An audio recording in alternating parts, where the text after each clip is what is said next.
What's going on, everybody? Today we have a special guest, Matt Sherman, or better known as Sherm. Woo! He was born in LA, grew up in Whoa. Indiana, Whoa.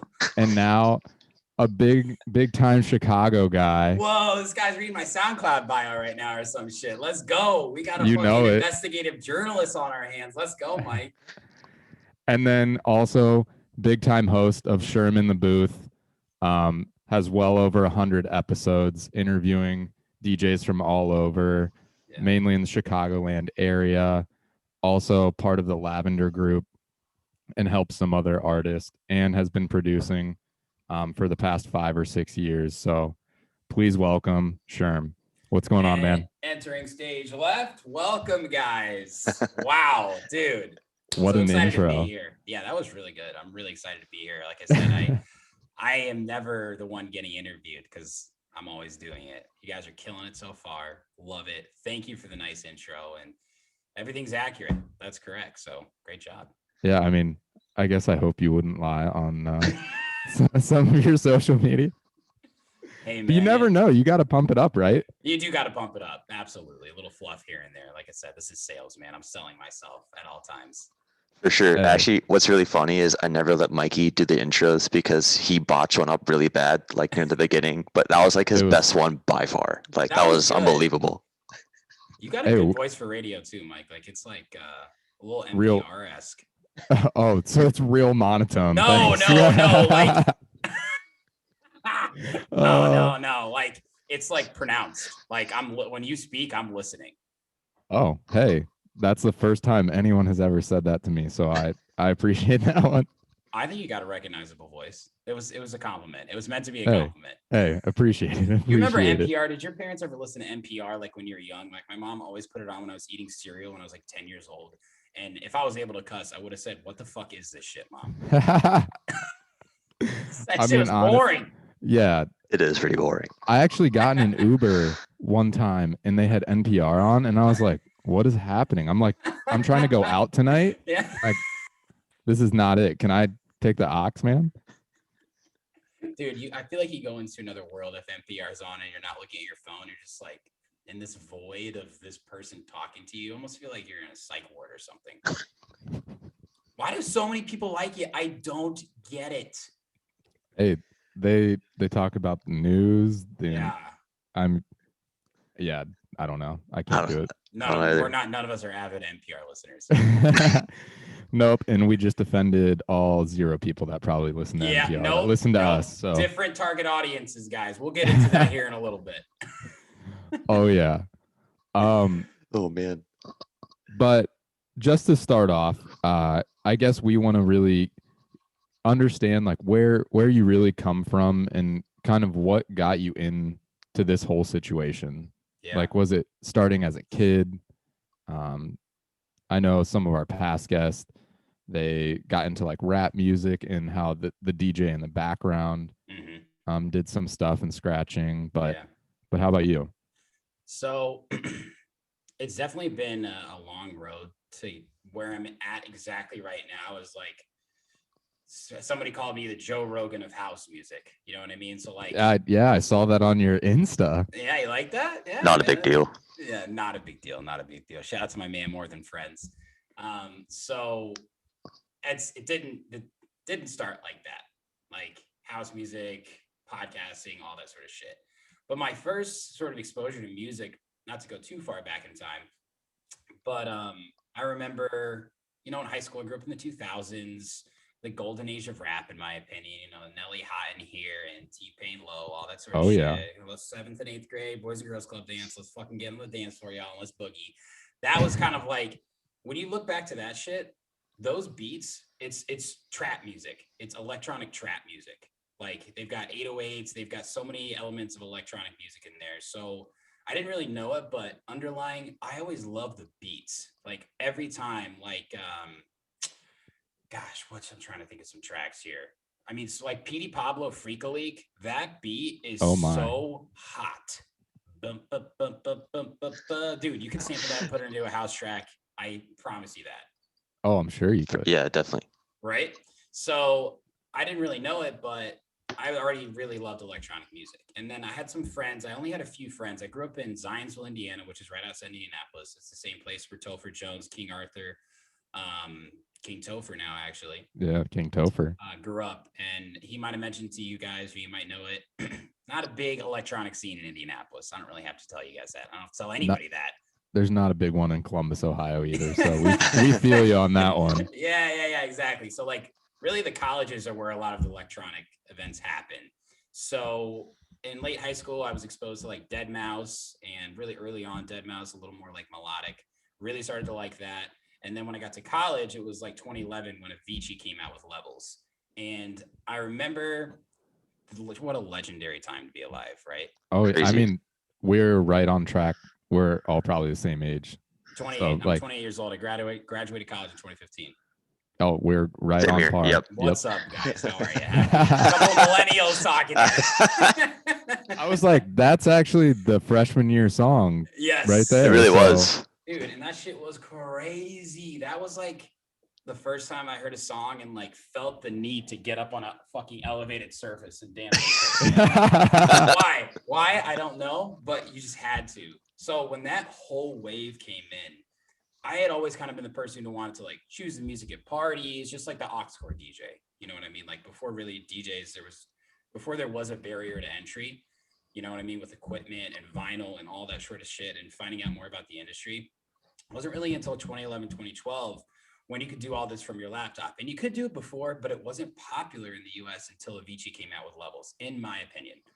A lot of people do agree. Some people think it was neither here nor there, but it depends what age you are. But for us, this is what makes sense. So I got into DJing because we were all just partying in my dorm room, and I had virtual DJ, and I was just fading the volumes, like nothing crazy. But I thought it was so cool to be able to like pick the music, create the vibe, even if it was just a dorm room party. So that was a really special time for me. And I went throughout college and loved electronic music, got into festivals, went to Spring Awakening at Soldier Field. You guys go to that too? I've actually never been. I was going to go right before I moved to Chicago 2 years ago, and it never ended up happening. And then, of course, COVID has now ruined everything. So, man. What was your guys' first festival? I went to Ultra in 2015. That was your first festival? That was my first one.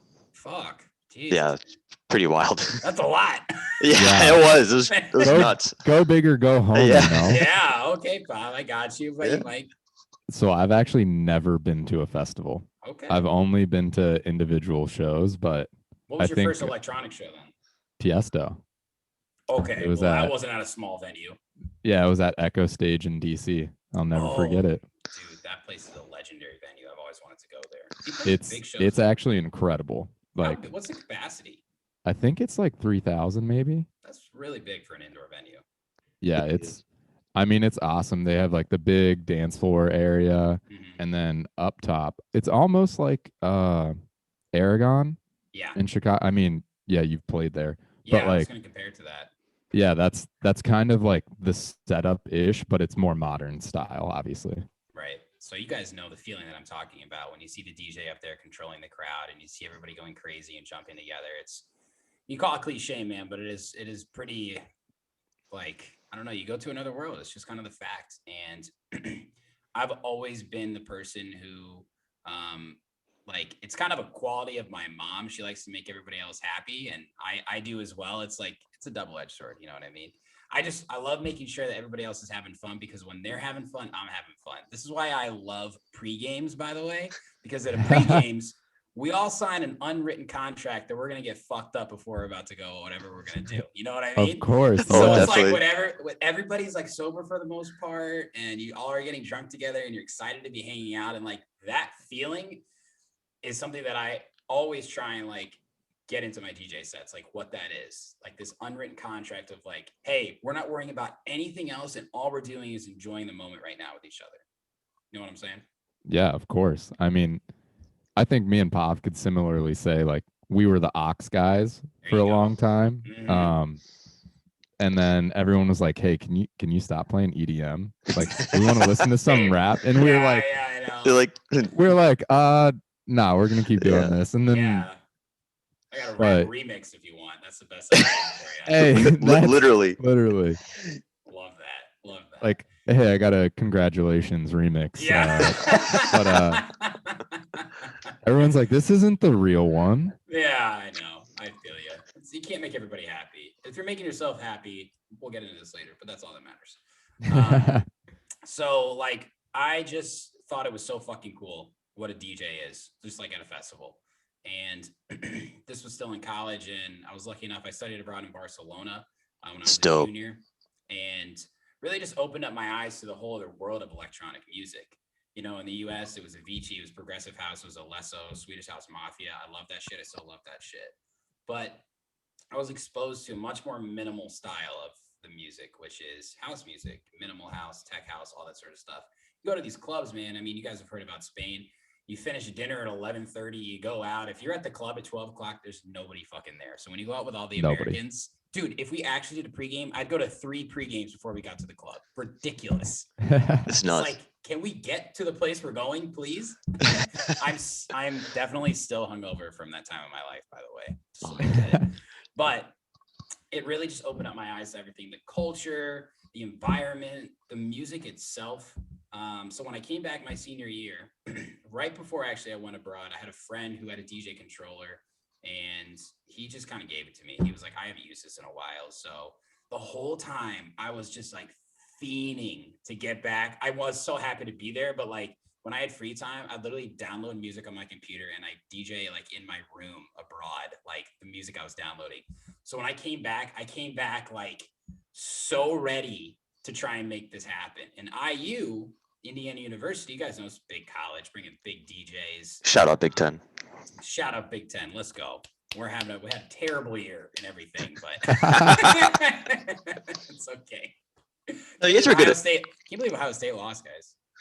Yeah, we don't want to talk about that. I know, Yeah, it's not. But I mean, the whole Big Ten really shit the bed on that one. Yeah, but IU did good in football this year. I was really surprised when we played. I'm like, holy cow, these guys are actually good.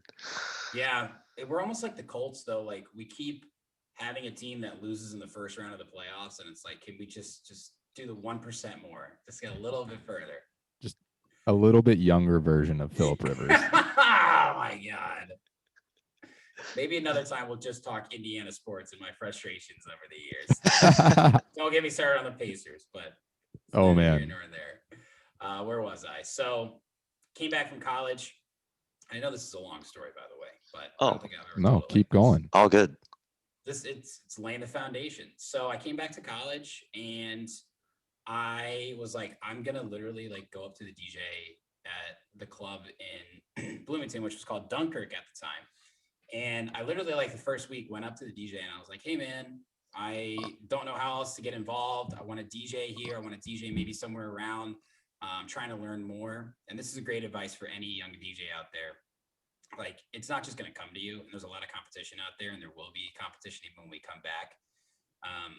But you just got to go up and introduce yourself and develop a relationship. And it was this guy named Matt Molwick.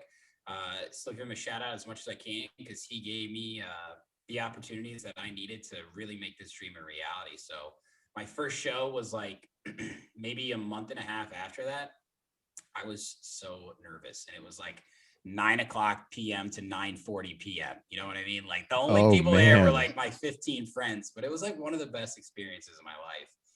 And I still think it was one of the best sets I ever played too. I worked way too hard on that set, but it was awesome.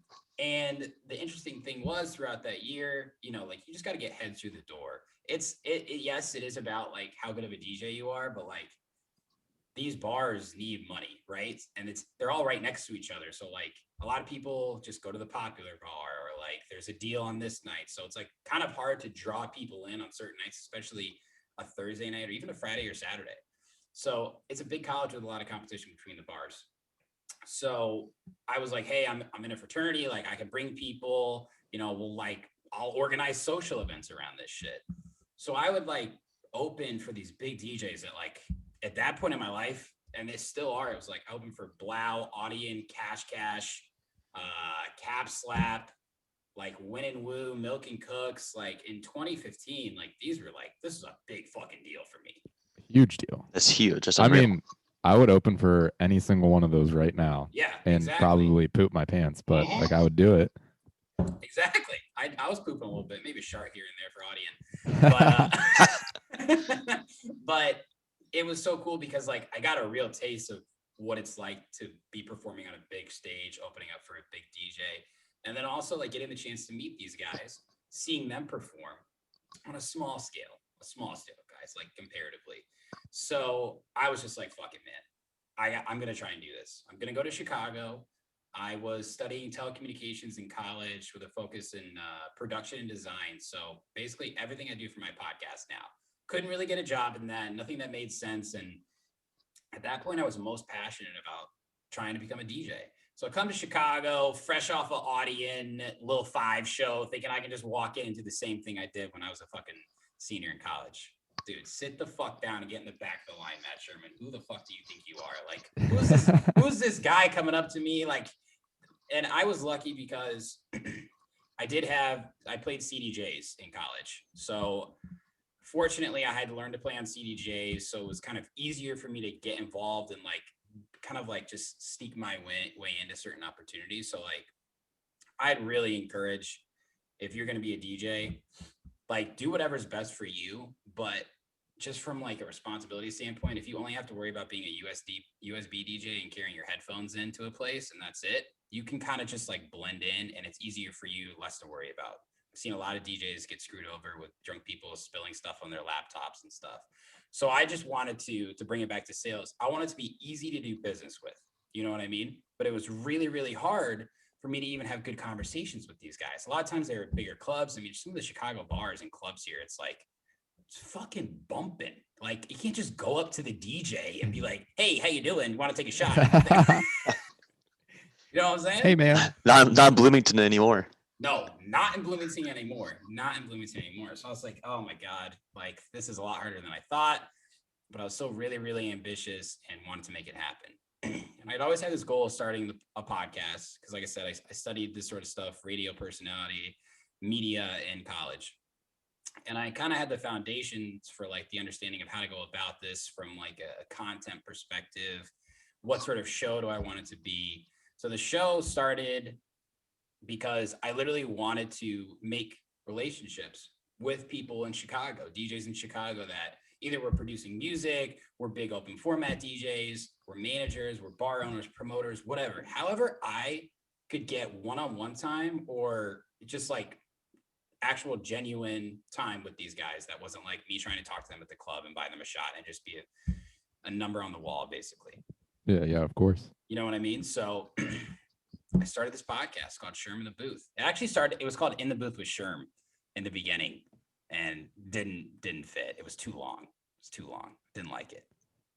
I like that now with the Sherm in the booth, it's the SITB. Like, yep. I feel like that's a solid, just little shout out to my abbreviation. Dad. My dad came up with that SITB. I didn't even think about it. Hey, all the support you need right there. Dude, my dad's my number one fan. He's also my number one critic. He literally grades every single episode.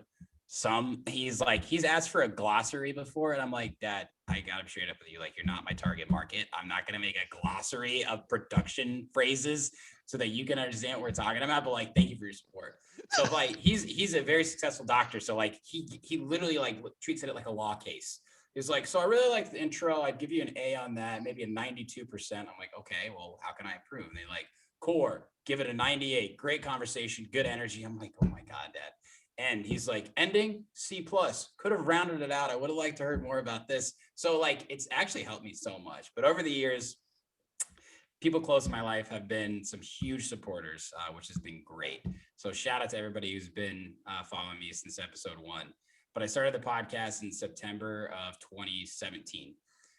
So it's been going on 4 years. Yeah, or 16. I just celebrated 4 years last September. Oh, yeah. So we're going on 5 years. We're going to be going on 5 years. So yeah,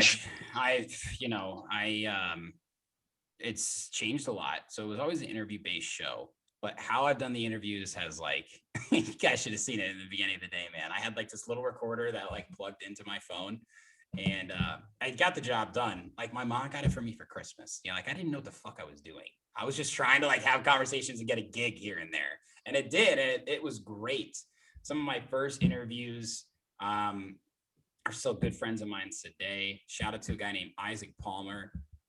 He was like, Yes. So you know Isaac? Yeah, I've actually been familiar with him because of you. So There you go. seen a few of his sets that he did, like the one in the back of the truck. Yes. Yeah. And then you guys did one on like a like wooden balcony. It was Yeah. like you, him, maybe Flaminio. Yeah. Flaminio. Yep. So like it just goes to show these connections that you make with people. Like it's been so amazing for me because as you go throughout life, people fade out of your life, right? And what ends up happening is you become who you truly want to be. At least I hope people do.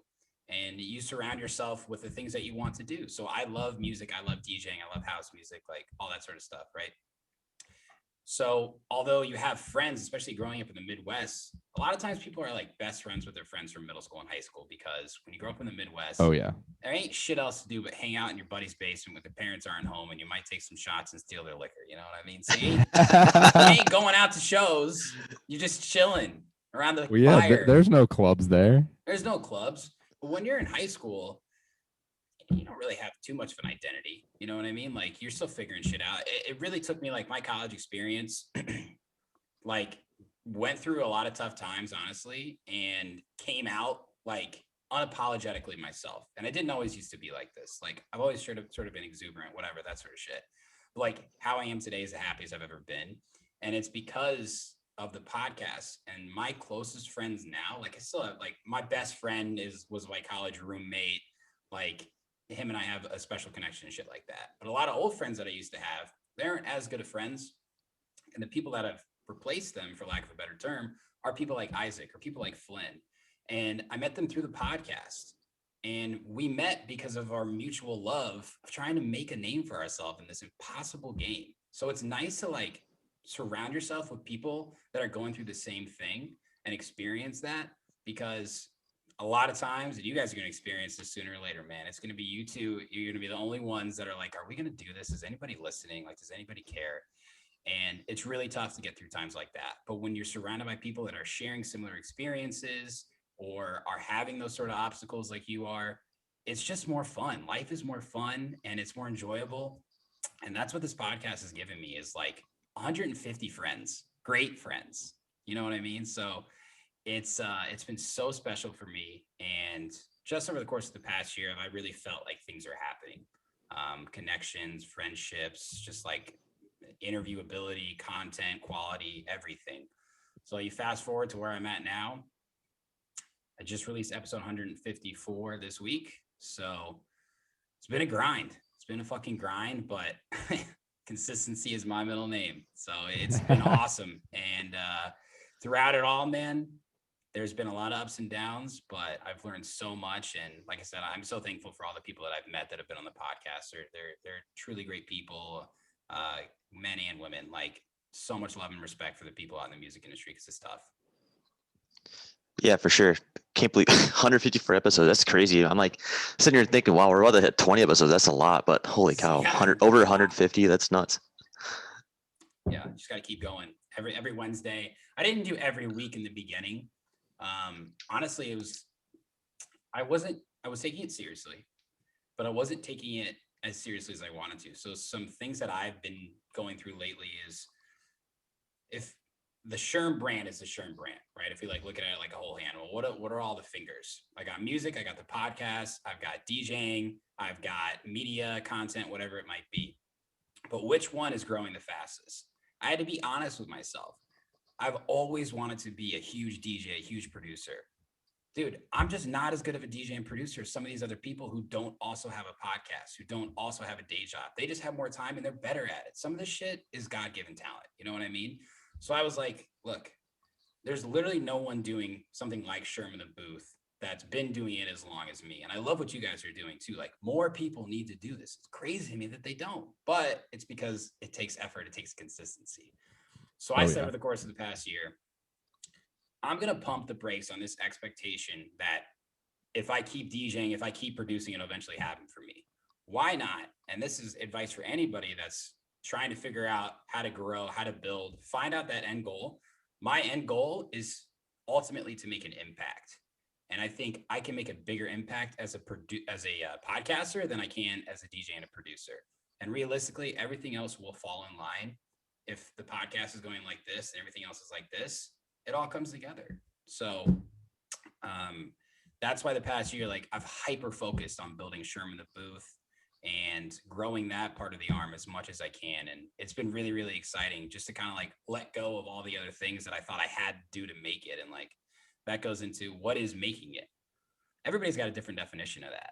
So I decided me making it is just interviewing every single motherfucker that cares about what they do in the music industry. Like, I want to be the guy that walks into the green room at a festival or the back room, and I've interviewed every single person on Sherm the Booth. And that's just a fun life. You know what I mean? Like, it's good, great, grand, wonderful to be main stage at Ultra. Shout out Pav. You know how big that fucking stage is, bro. Like, that's just crazy. It's bonkers. Right? Yeah, it's crazy. Bonkers.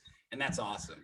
And I do believe opportunities like that will come for me one day, but only if I continue to focus on what I'm best at. So, it's kind of been like a little tough because I still love producing. I still love DJing, but I can still do that. But I'm just not putting as much time towards that and then backfilling with effort on the podcast. So I think that's why it's grown so much in the past years, because I really have taken the time to make sure I've got this process down. For sure. Then I guess definitely been touching a lot on your podcast, but I know you're mentioning a little bit about producing. So yeah, I know you have some stuff coming up. Do you mind just giving us a little rundown of what's been going on behind the scenes with some of your production? Sure, absolutely. So I have been hustling in the studio too. I know I just said I put all this effort towards the podcast, but I have been. I have been. Just kidding. I've been producing too. Just kidding. I don't sleep. But I've been working with a lot of different types of producers. So I mentioned my boy Flaninho earlier. He is one of the most talented producers I've ever met in my life. And a real quick story how I actually met Flynn. It's really cool. We both got runner-up in the Spring Awakening competition to play on like the main stage. And at this point, I didn't really know a lot of Chicago DJs. I did, but I didn't. I didn't have like the relationships like I do with them now as like close personal friends. I was watching Flynn the whole time in this competition. I'm like, who the fuck is this Flaninho guy? He dropped this like 30-minute dubstep mix. God damn it, it's so good. But like, who is he? And then I asked one of my friends, and they're like, Flynn's got clout. And I had never heard the word clout before. I'm like, clout? What is clout? But I like built up this thing in my head. I'm like, oh, and like, you know, Flynn's got like tattoos. Like he's like a stud. He's got like fucking crazy hair. And I'm like, this guy's so much cooler than me. I'm just like a half Jewish guy from Indiana trying to like stack up to the competition. But Flynn, lo and behold, who is like one of my absolute best friends, he messages me, hey bro, like so awesome that we tied together. Like, I'd love to meet you. And I'm like, oh, he's a nice guy. Okay. But we have been great friends ever since then. I'm his manager, and he's been a part of the Lavender Group for about a year. Gosh, I've been flying. I think it's like a year and a half now. But we've been doing a lot of cool things with Flynn, and he's been really, really opening up Pandora's box for his ability to produce. So he's traditionally a bass house producer. And he's such a good bass house producer that makes him such a special tech house producer. So when you get into kind of the technicalities of house music, it's going to be a lot of low end driven stuff. Of course, the bass line and drums and the kick, of course. So when Flynn and I get in the studio, I'm more of a, how do I put this? So Flynn's a little more intense, to say the least. I'm a little more chill. I like a slower BPM when I produce. It just gives me a little more room to build on. So when we come together, it's like this great combination of two different styles. And he showed me a lot. I've showed him a lot. And we work so well together. And it's really, really hard to find someone that you aren't in a duo with that you work well in the studio. So we've released a ton of music together. We have 2 huge records coming out this year. One on Hood Politics Records. Shout out to my boys over at Hood Politics, DJ Susan, More Than Friends, and Nutty. These guys are absolutely unbelievable. They're San Diego based, and I've been working with them over the past couple of weeks on some artist spotlight interviews. But they've got one of the biggest upcoming labels in the house game. They do really, really well on Beatport, which for all the listeners out there is basically the main DJ hub for new music. And the interesting thing about having success on Beatport is you have to buy the music in order to go up in the charts, right?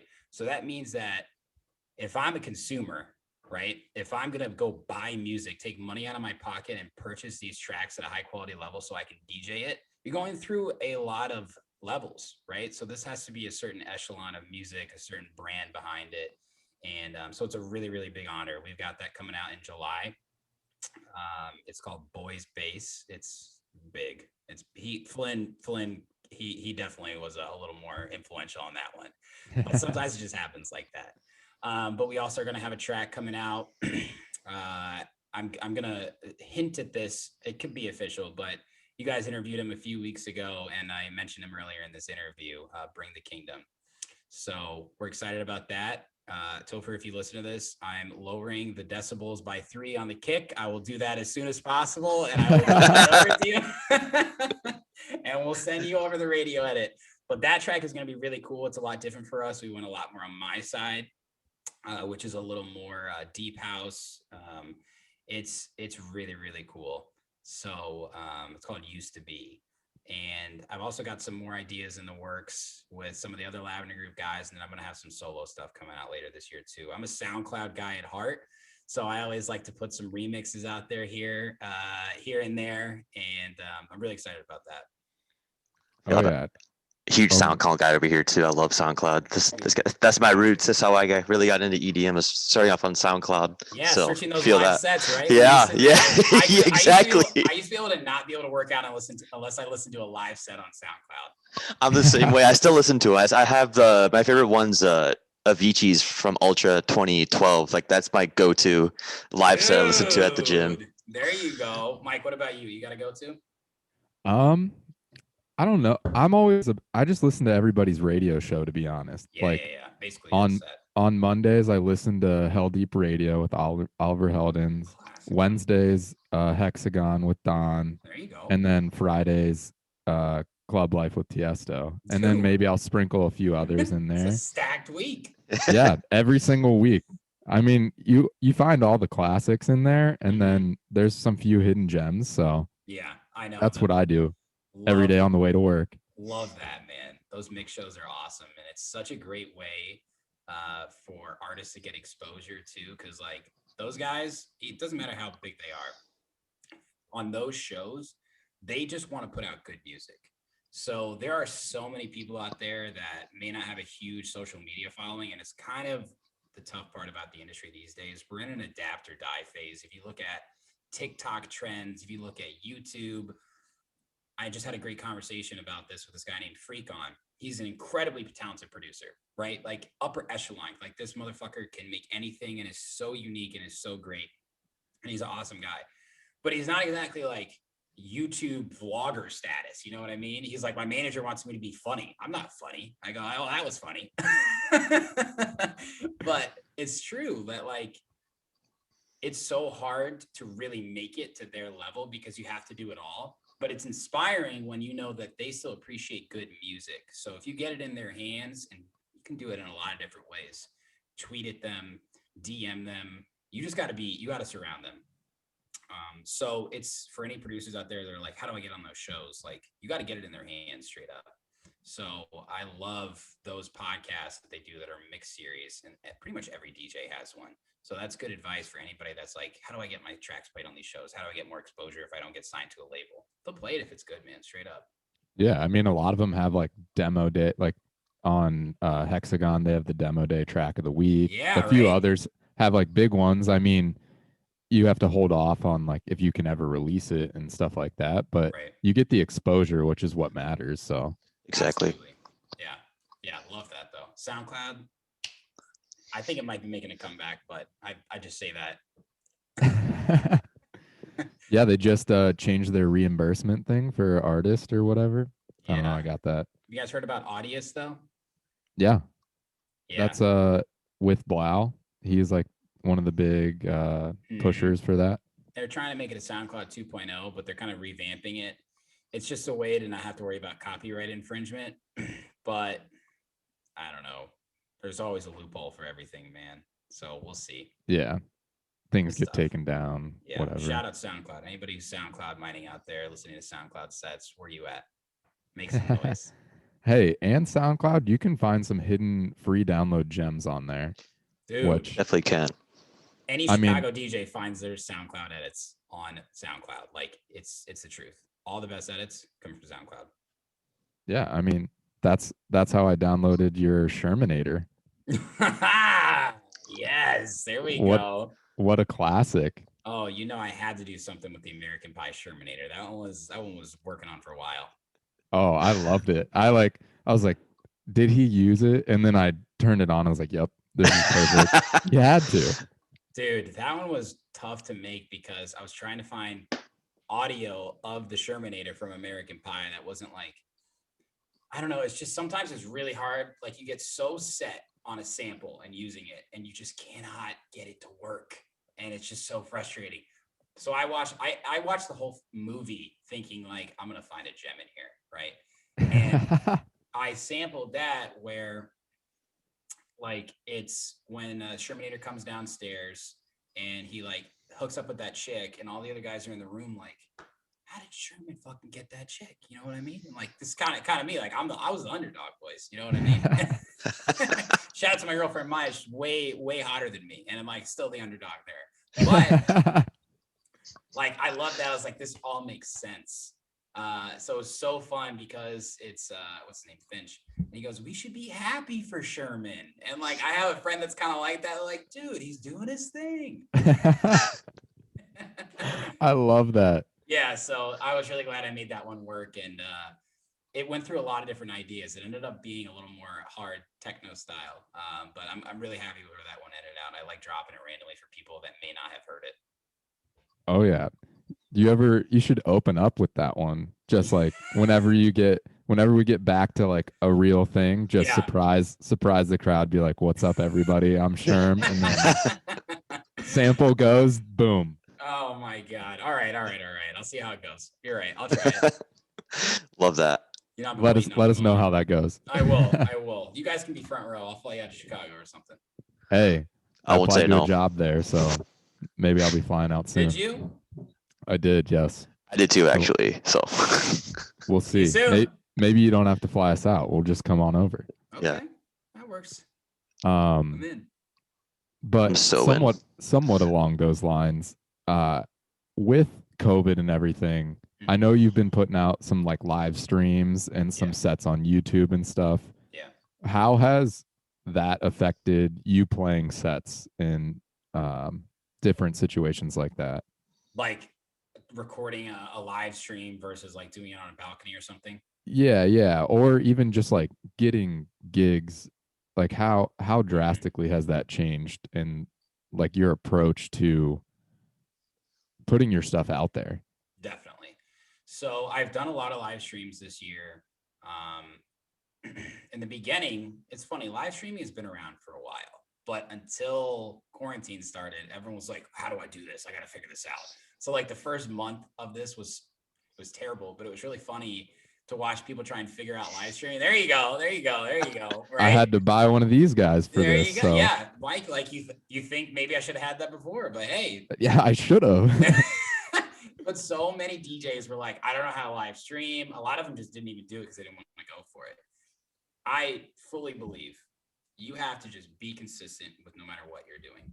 So the live streams, like when you actually live stream it, and you guys have probably noticed, now a lot of these are not actually live.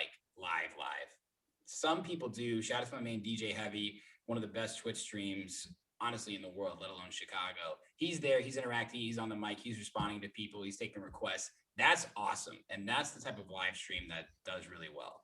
But people at this point, like, aren't that interested in sitting through a live stream. I kind of broke it down. If 100% of people are going to watch a live stream, right? What percentage of those people don't have like a sound bar or like a proper actual like output system to hear it, right? You're just going to hear some hi-hats if you're listening to house music on like, your Roku or whatever it is, right? Yeah. dude, I'm a house DJ, man. I can't have people being like, what the hell is this shit? I can't hear the bass, right? So like, let's say maybe 25% of those people actually have a proper sound system, right?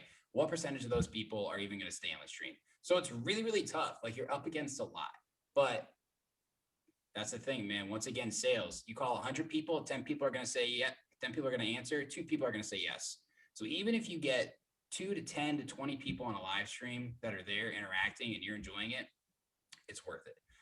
What I started doing is, like I said, I love DJing and I really missed playing lots of different sets.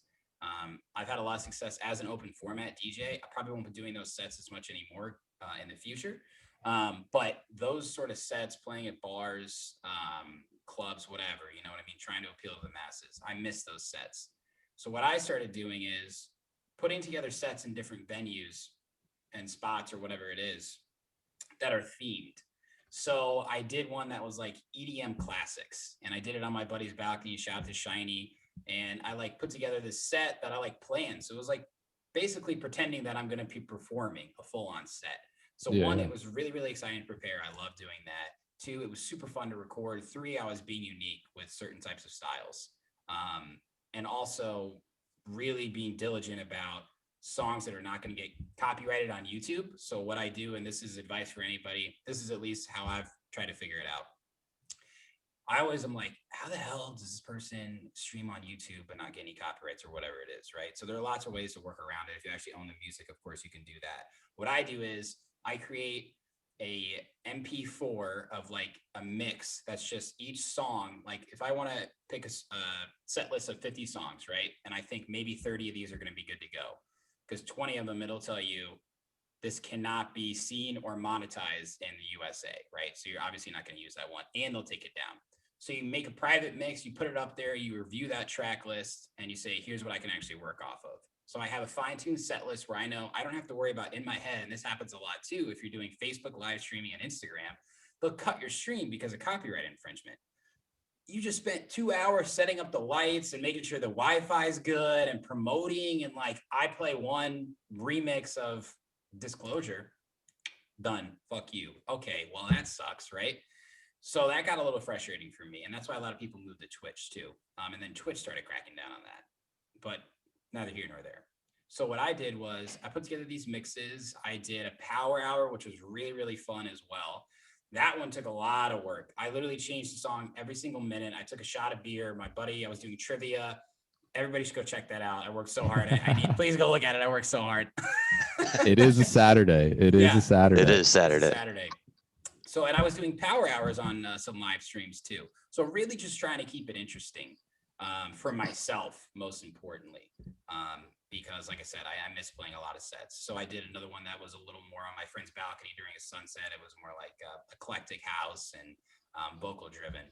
So those are all been really fun for me. And the thing to consider now is like, I kind of use this theory that like, it's been the off season for all DJs and producers, right? Like nobody's been playing, but coaches, whoever the coach is, agents, festival promoters, venue owners, they've been seeing who's actually going to be coming back to play with a bigger following, who actually continue to stay consistent.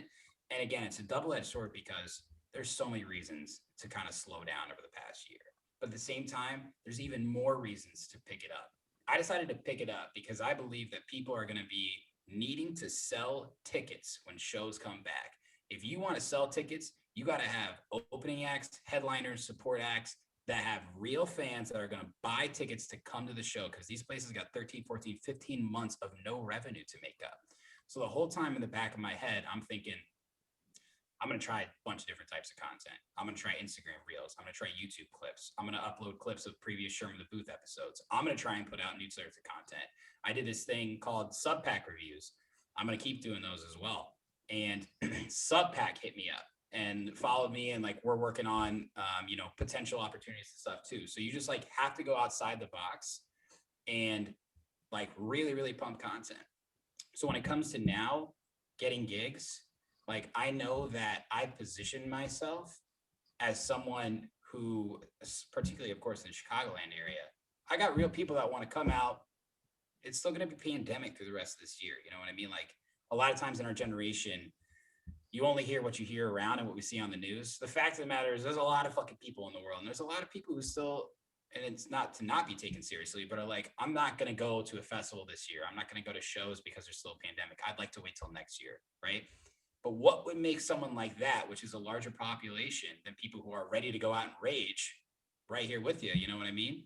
But what's going to make those sort of people get up out their seats, buy money, come to you early? So that's a big piece of advice that I wanted to share as well, is like, you got to be the person with real fans that's going to sell tickets, because all that clout shit, like all those old relationships, those are earned by the people that earned them. But I can't tell you how many of those people have faded out of the scene because without shows, they didn't have anything. And it takes time to develop this content. You know what I mean? Like it takes a year to say, I'm going to start a podcast. It's got to do this. It's got to do that. I'm going to start DJing. I've got to get the equipment. I've got to get better. I'm going to start producing. That shit takes at least a year if you want it to be good. So now we're seeing a lot of those old people, not like old by age, but like the people who haven't really stayed consistent are kind of like coming back and like trying to get their foot back in the door. And it's like, doors fucking closed. Straight up. Yeah. Opportunity lost. Yeah, opportunity lost. So that was something I really wanted to share. Is like, you just gotta keep putting shit out.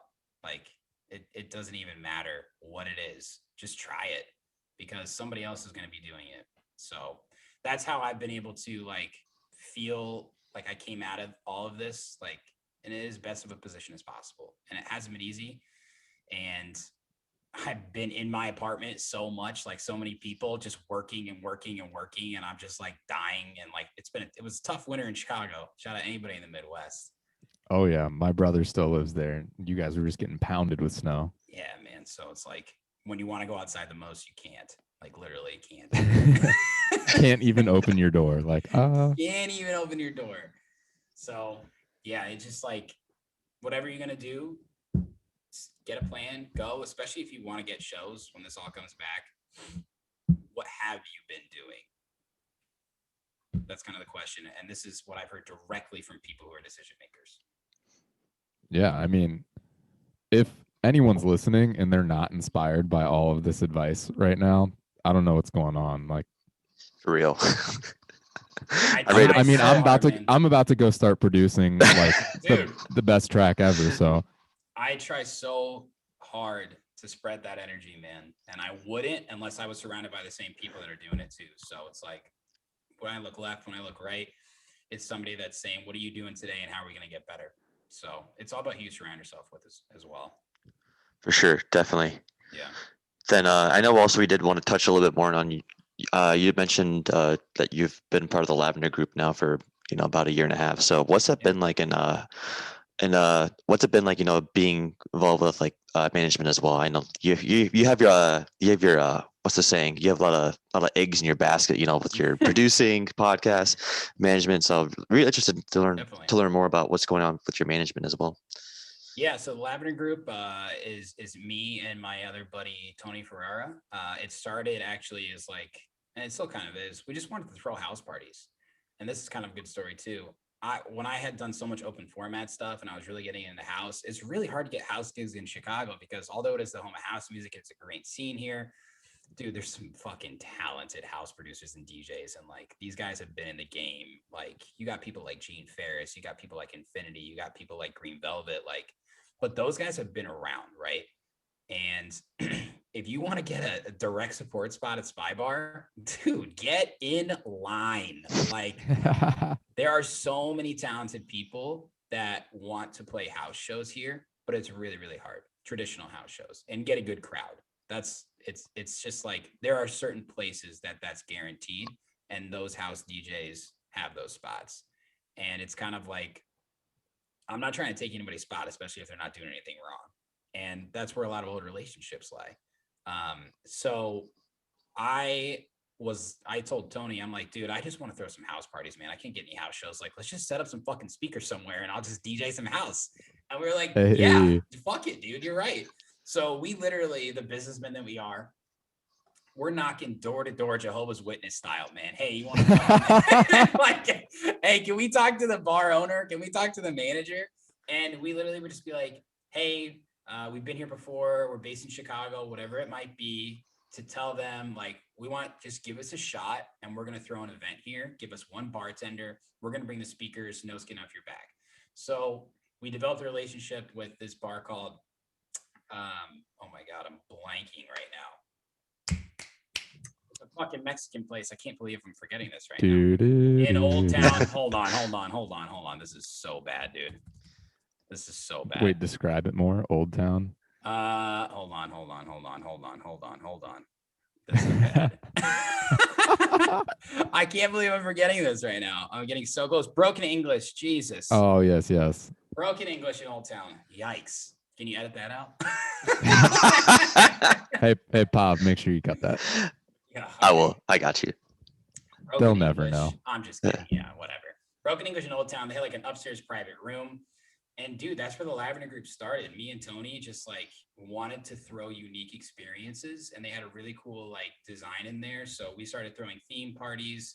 And it was so cool for me because I was able to book DJs, and I was able to book DJs. Like, it wasn't that big of a room, so I didn't have to worry about like, I got to get a big DJ so we can fucking make money. I never got in it to make money. I literally wanted to play house music. So Tony and I talk about it all the time still.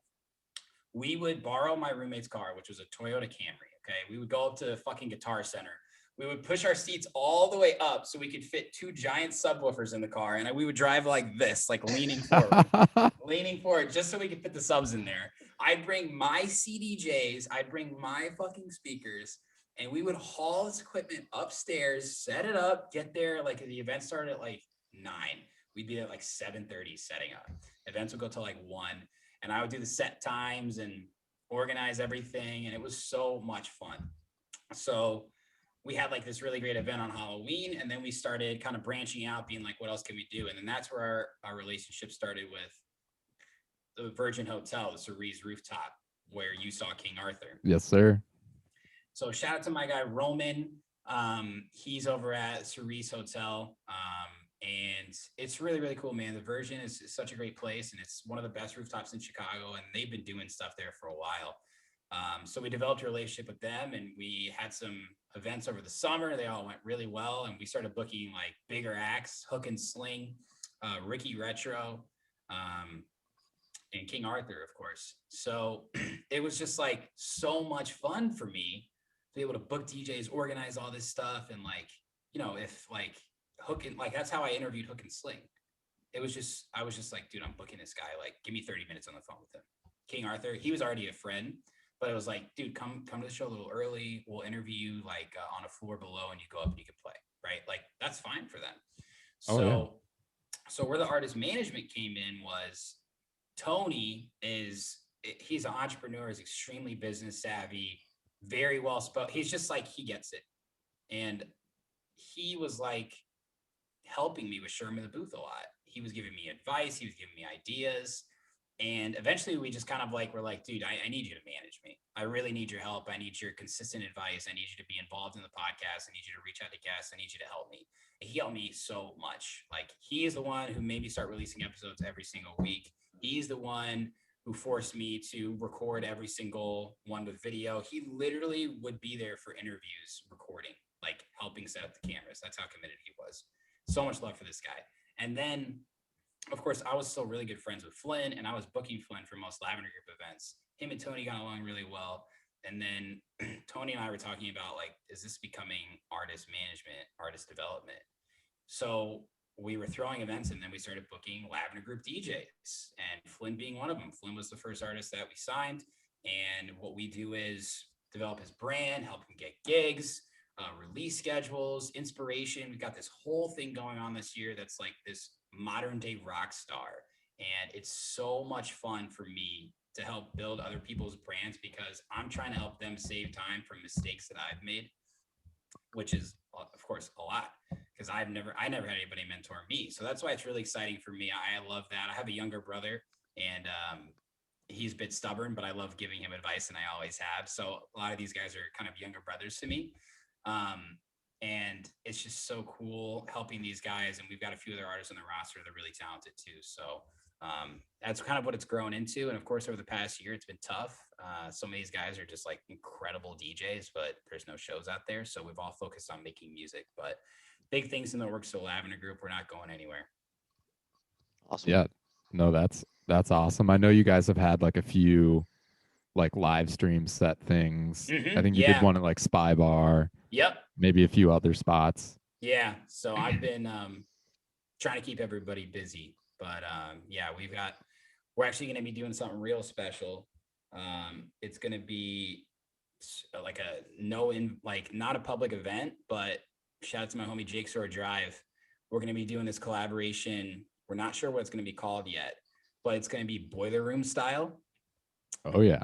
Yeah. It's going to be boiler room style with like the Lavender Group DJs. Everybody's going to slam a 30-minute house set. We're going to get a video recorded. It's going to be like invite only for the people that are there. Obviously it's still COVID, so it's not going to be a lot of people, but it's going to be the right type of vibe and right type of energy. So we're trying to develop that into a new event series as well. Cause like my thing, guys, I want to be excited about everything I'm doing. I don't want to have to worry about getting heads at the door, $5 for guys, girls getting free, bottle margins. Like I got a day job, man. Like I'm not penny pushing anymore. I can't do this shit. And like, Exactly. there are people who are better at it than me. And it was just such a hustle. It's such a hustle. I did that for like 3 years. So when we come back, like, I don't want to have to worry about making money on events. I just want it to be fun for everybody there and myself included.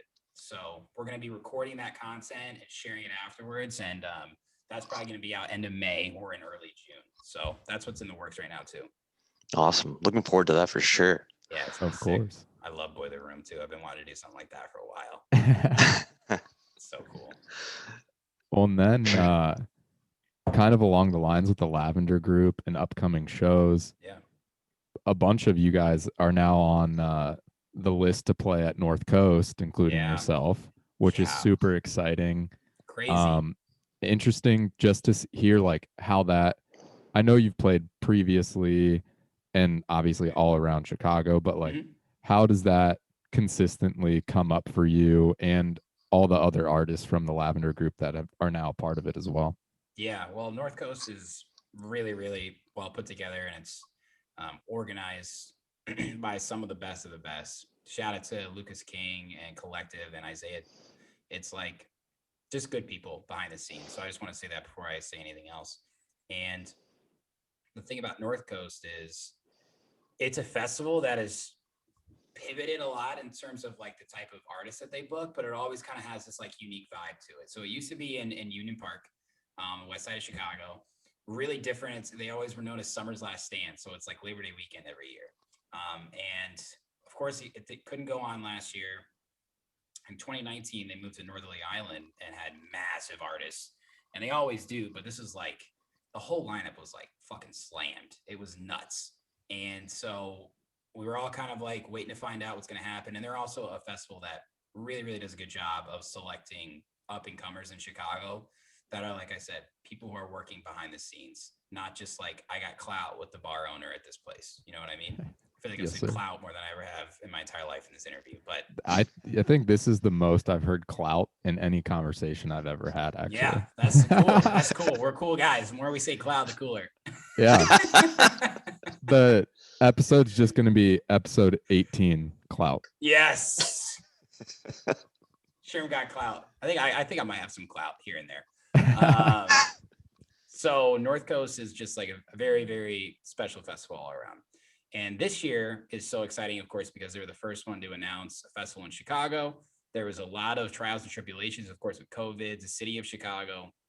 So they moved it to Bridgeview, Illinois, SeatGeek Stadium, which is where the Chicago Fire used to be. Going to be a great venue. It's really cool because it's going to have the old school Union Park feel, which is like stage is kind of all around. Like it's more spaced out than that, obviously, but it's kind of like that home vibe. I don't know what I mean. Like, you know what I mean? Like Spring Awakening is like lasers in your face, loudspeakers, like people running around like, yeah. And like, that's awesome. Cause like, that's a festival, you know what I mean? But like North Coast is like, it's called North Coast. You know what I mean? Like it's kind of a chill name a little bit. Yeah, right? yeah. Definitely. So they kind of bring a vibe, but like they went hard on the acts this year. I haven't seen a lineup like this in a long, long time.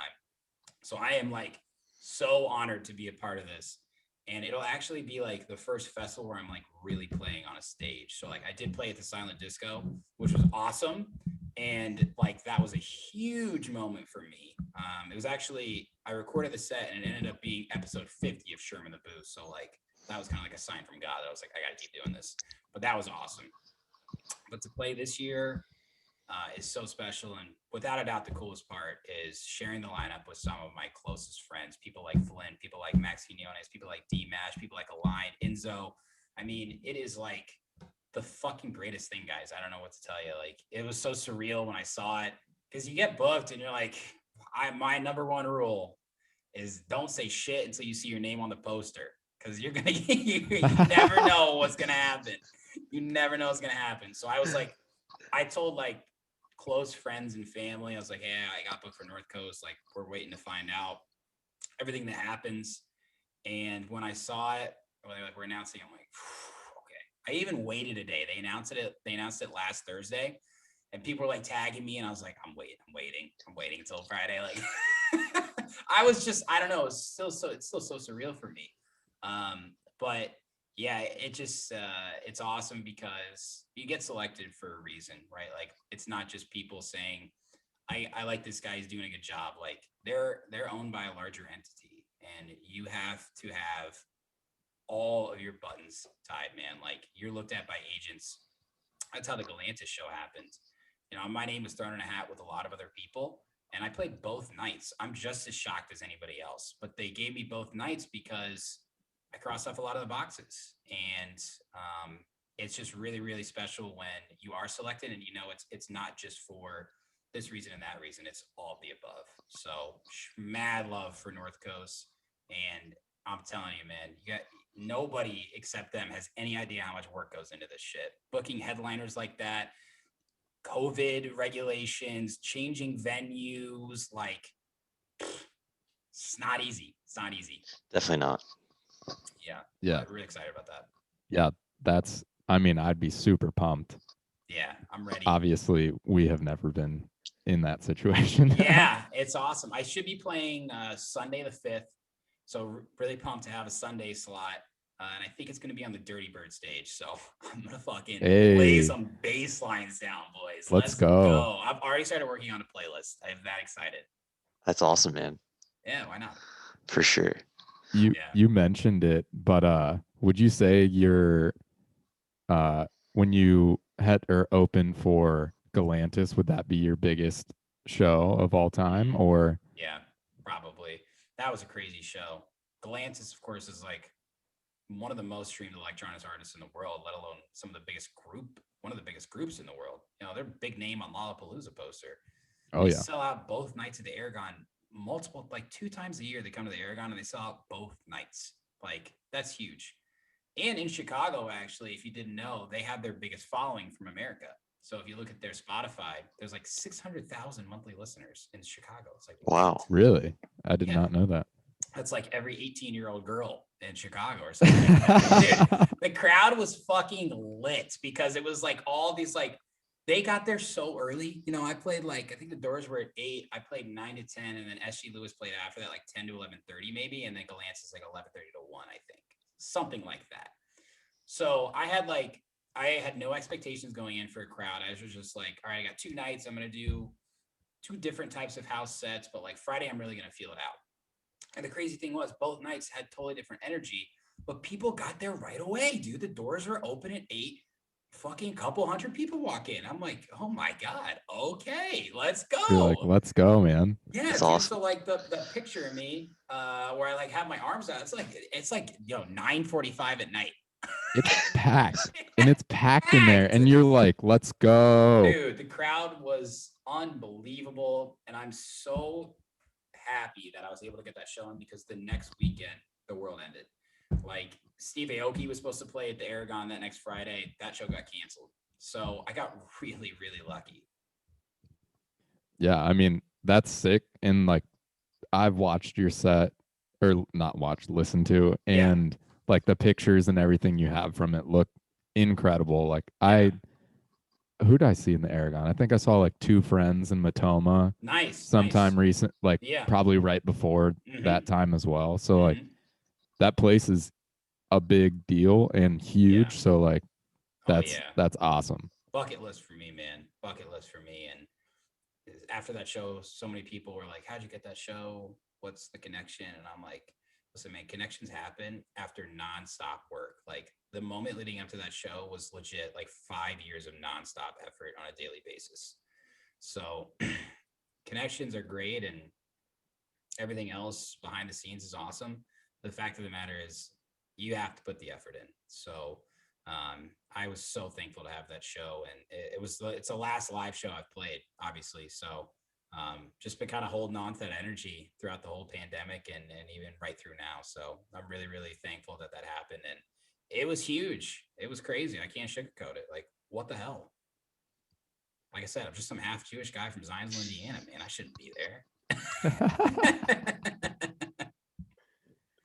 Hey, but Oh, more man. big things to come, right? Yeah, bro. 100%. Only ways up, man. Only way is up, man. Only For way is sure. up. That's Yeah. how I live my life every day. Keep going. Of course, man. Punches. 1 inch punches. That goes. The shout out to you guys too. A little bit goes a long way. That's For it. sure. Hey, Definitely. the grind, the daily grind. The daily grind, man. How have you guys been enjoying this though? Like the podcast, you guys like it? Oh, I love it.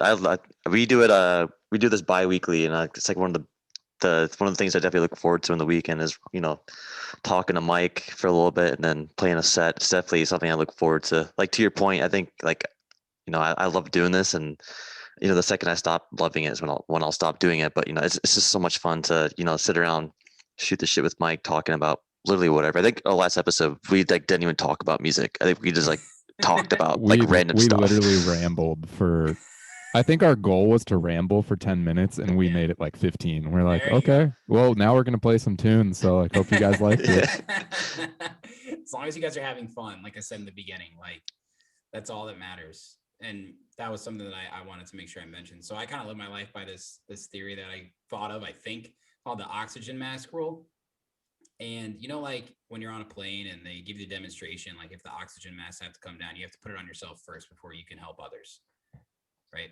That concept right Yeah. there is what life should be all about. Like you can't help anyone else until you found happiness within who you are. Until you're happy, until you put that oxygen mask on, whatever that might be for you.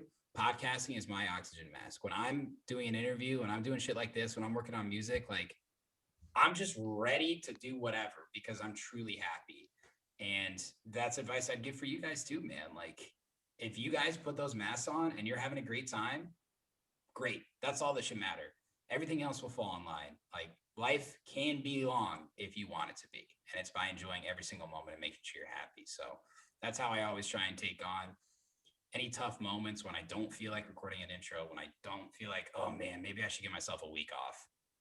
Maybe I should, but I don't. So just keep pushing. But I'm so glad you guys are doing this, man. Like this is so fun. You got to keep going. I mean, we will, and I'm inspired right now. We might make like 4 more episodes today. I don't really know what else I have to do today, but it's only going to be music stuff. So yeah, dude, and let me know if there's anybody that's been on the podcast that you guys want to interview. I'd be happy to give you a warm intro. Of course. Yeah, we appreciate you coming on the show, and the last second inspirational quote there. I love the mask. Got to help yourself first. And to be honest, I know Pav was probably the main inspiration and push to start this podcast, but a lot of the influence that I brought into this was from you and Sherm in the booth. Thanks, man. Not that you knew that or like anything, but when I went to the King Arthur show and then like started following you on Insta and all that stuff, like it really helped. Even like part of our Insta bio now, I took a few of your like emojis that I was like, this is fire. I was like, this makes it look official. Like it's just like those little things that you take from other people, and like I appreciate it. We appreciate you taking the time to come talk to us. Guys, obviously you're going to crush it at your future shows. We will be looking out for some of those big songs you mentioned coming out. Hopefully we'll play them on the show, advertise them, Yeah. And then That's gonna be a great hopefully show. we get to come back to Chicago and see one of your shows live, hopefully in the near future. You guys let me know. First round of shots on me, second on you though, okay? Of Deal. course. I mean, and then third, we'll see how far we go. Yeah, guys, major props to you, and thank you so much for the kind words. That really does mean a lot. Like, I would encourage you to try and learn as much as you can from other podcasters. And like I said, I'm an open book for you. I didn't get like to where I'm at now by coming up with everything on my own. There's a saying called nothing is original. It's the idea that there's no idea that just comes from nothing, right? Like if I'm an artist, I look at a tree and I paint that. If I'm a podcaster and I see Joe Rogan and he has a great little topic piece, I'm going to steal that and I'm going to make it my own. So wherever you can find the inspiration, take it and make it your own, no matter how many different ways you get it. So you guys want to talk Ohio State football? You guys want to talk Ohio State basketball? You talk about electronic music, like however you can make it your own and always be yourself on the podcast, you can do this for forever. It's just like living life, except recording it. Of course. Sure, definitely.